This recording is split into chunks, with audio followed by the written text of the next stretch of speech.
അമ്പലക്കമ്മിറ്റികളിൽ സഖാക്കൾ കയറി കഴിഞ്ഞാൽ എന്ത് സംഭവിക്കുന്നറിയോ? കണ്ടു നോക്ക്.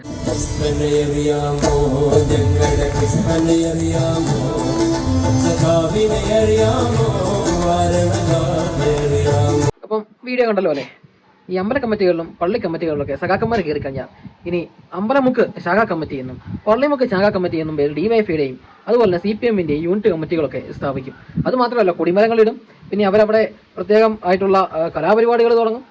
രക്തസാക്ഷി മണ്ഡപങ്ങൾ പണിയും. അങ്ങനെ അമ്പലങ്ങളെയും പള്ളികളെയൊക്കെ മൊത്തത്തിൽ അടിച്ചുപൊളിച്ച് അവിടെ ഇവന്മാരുടെ പാർട്ടി ഓഫീസ് തന്നെ ഉണ്ടാക്കും. ഇപ്പൊ അമ്പലത്തിൽ കയറി പുഷ്പനെ അറിയാമോ, ഞങ്ങളുടെ പുഷ്പനെ അറിയാമോ, പുഷ്പനെ അറിയാമോടാ, എങ്ങനെയാണോ പുഷ്പൻ കിടപ്പിലായേ?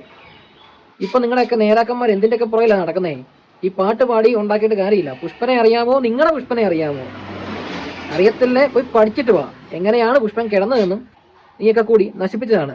എന്നിട്ട് എന്തിനു വേണ്ടിയിട്ടാണ് ആ കാര്യം ഇപ്പം എവിടെ ഇരിക്കുന്നു? നിങ്ങളുടെ പുഷ്പനെ എന്താണ് പറ്റിയെന്ന് അറിഞ്ഞിട്ട് വാ സഖാക്കളെ.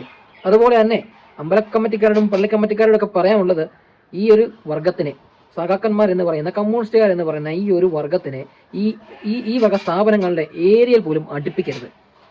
ഭക്തിസാന്ദ്രമായ ആ ഒരു സ്ഥലങ്ങൾ ഇവന്മാരത് നശിപ്പിച്ച് കയ്യിൽ തരും. വേറെ ഒന്നും കൂടെ സംഭവിക്കാനില്ല.